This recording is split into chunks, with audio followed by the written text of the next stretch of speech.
Missy, I guess tell me about there's good news after what happened yesterday. Yeah, there's great news. So since we spoke last, the volunteers who first mobilized to help support folks who were sheltering at the Albert Street bus shelter have continued to activate and to mobilize, and we've been growing in numbers. And so where we find ourselves tonight is that we are now at St. Andrew's Church on King Street, and the church has given the volunteer group that's come together permission to use the space here to provide an overnight warming room for folks so that folks can shelter tonight out of the cold. Any idea on how long this will be going? Like, I take and I'm guessing this will be ongoing. So it's been confirmed to us that if we can maintain our volunteer capacity, that we can continue to use the space until the official warming room opens on December 5th. Are you good for volunteers? Well, I mean, it's been like 12 hours, but I'm actually overwhelmed by the response that we've had from the community. Folks have really just shown up for their neighbors.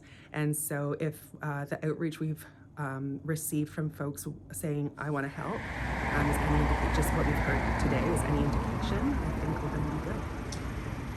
Tell us about these volunteers. You described them as your 2-hour shifts because obviously you don't want them to work, but I mean, how these volunteers have jobs as well and they're taking time out of their day. If you can just elaborate. Yeah. So, when we're doing this kind of work and drawing on volunteer capacity and time, we've taken an approach where we're trying to make it as manageable and sustainable as possible for everybody. And so what that means is we are breaking the shifts up into 2-hour shifts rather than, a traditional like overnight, which might be 8 to 12 hours. What we're asking of folks is to commit to a 2-hour shift, and people can do 2 hours, is what they're telling us. They can do 2 hours, and then it still gives them enough time to take care of the rest of all their demands and responsibilities. Great place to have it, given that it's right downtown as well. Yeah, absolutely. Um, uh, oh, I have to have you, and not to go back and forth, but I mean, have you ever found out any answers about yesterday? Like why Why did they get why evicted? did they evict people from the building? Uh, I, I imagine they're no, you know what? I can't imagine. I don't know the answer. I don't know the answer, and I'm not going to speculate. And at this point, we're focused on everything that we've got going on right now in terms of building capacity. We've had this overwhelming response in terms of volunteers. We've had an overwhelming response from the community in terms of offering of donations. We've had gift cards provided. We've had food and snacks provided. We've had bedding provided, like pillows and more blankets for folks. So that's what we're investing our time and energy in, is like seeing how we can put all of this generosity and all of this goodwill to work for the folks that we're here to be in community with. That's what I wanted to ask.